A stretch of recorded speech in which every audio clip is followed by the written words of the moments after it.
Anthropic's Cowork is now available on Pro for $20 a month. But if you're using Claude Code, you know how fast the limits hit. It's frustrating. And you may end up paying $100 for Max anyway. So what is Cowork?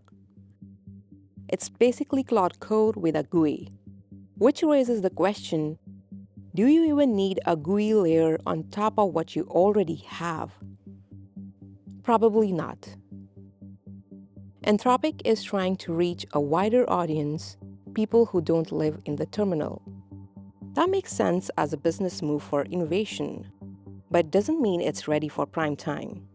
And if you have tried their macOS app, you know what I mean. Now, if you still want a GUI, here are a few open source alternatives that stood out. If you're looking for stability, Goose is worth considering. With 26,000 stars, it's backed by Block, the company behind Square. It's been around for a year, works with any LLM, and runs locally. This is the battle-tested option. Then there's OpenWork, the closest thing to Cowork's GUI. It's a desktop app with permission management, basically the whole Cowork experience. It's got 2,000 stars in just 5 days. It's new, so expect some rough edges.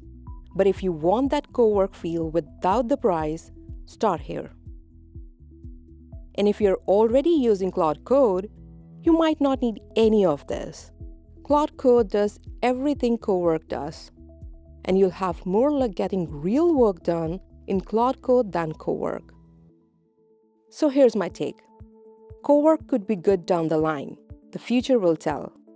But right now, if you use Claude Code, you already have what you need. If you're unsure whether you need any of this, you probably don't. Make sure you know your options, because you might already have what you need.